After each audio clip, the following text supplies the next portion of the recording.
if you're looking at starting a group, it's inevitable. There will be hoops to jump through, there will be paperwork to sign, there will be people to convince. Talk to the Secular Student Alliance, it is possible.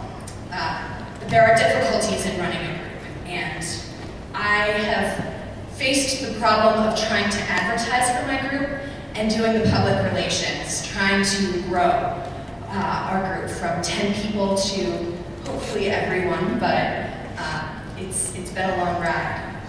I face the stigma of representing a group of non-believers. Even though our group is a mixed bag of agnostics, atheists, secular humanists, and even a few of our members dabble in Buddhism or are cultural Jews, we get typecast as that atheist group.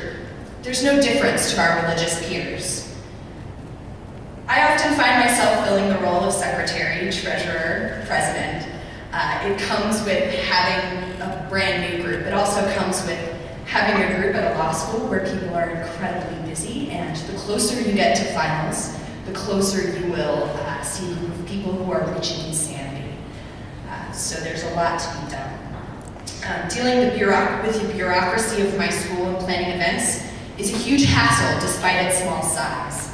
A dean has to approve everything, from a meeting in a room to a speaker with catering and events. This creates a huge chain of command that complicates everything. There are often one or two middlemen that messages must pass through, so this takes days and weeks to get something done. And in one case, it took 3 months. I apologize to Annie Laurie Gaylor for making us seem like we don't know what we're doing. I promise it's the bureaucracy of my school. This complicates scheduling for us. It's hard to ask a speaker to come on a certain day when you're not guaranteed to get that room. It's also difficult to go in and ask for a room that you know is free and later be told that it's not available.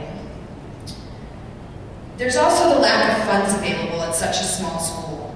We work on a tiny budget, so anything from showing films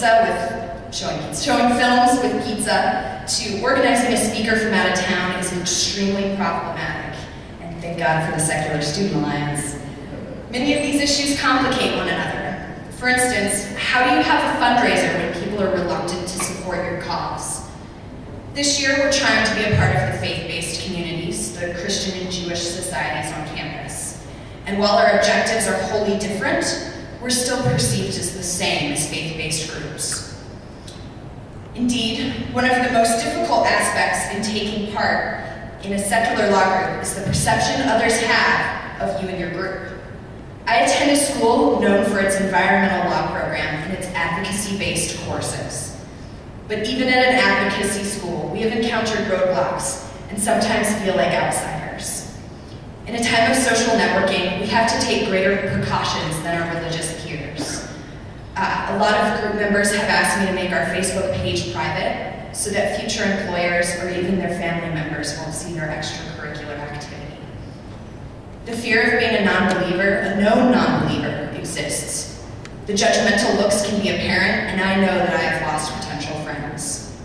Our group feels the need to go above and beyond to prove that we are good without God. Our predecessor even blatantly recommended it, stating that people might not respect our group. This year, we plan to get into fundraising for research for multiple sclerosis, as well as we will continue our change drive for the organization Change for Women for Afghan Women, excuse me. This money is donated to shelters for women who have been misplaced by dangerous and often deadly familial situations.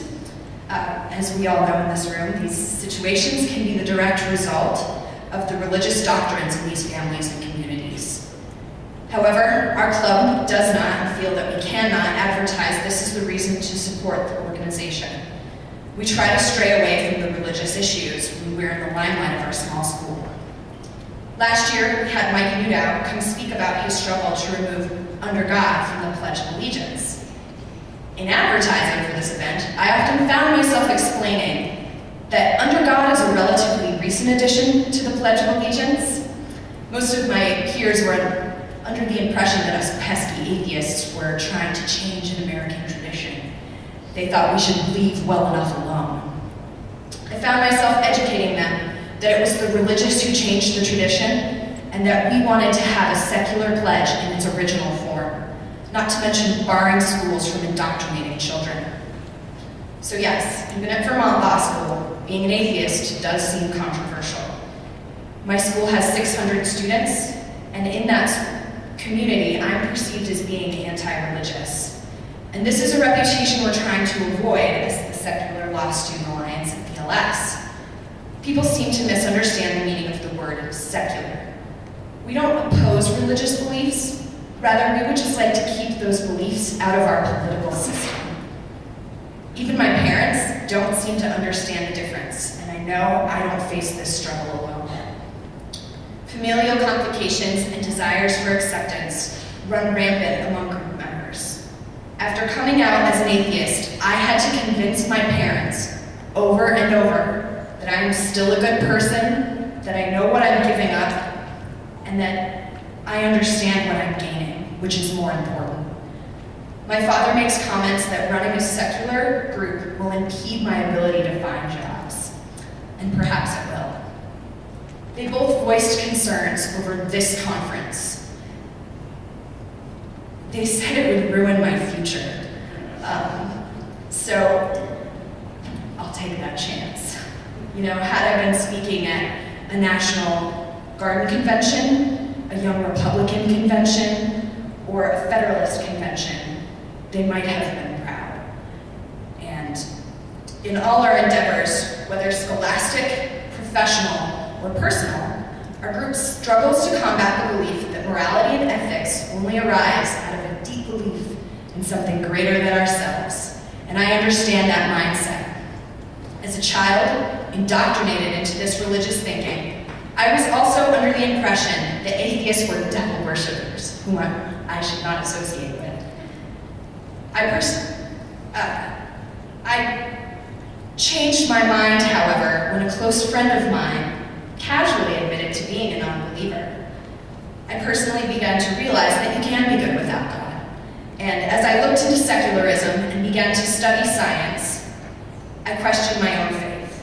Soon I realized I no longer believed in God, or did I believe that God belonged in government? Wouldn't I grow up believing the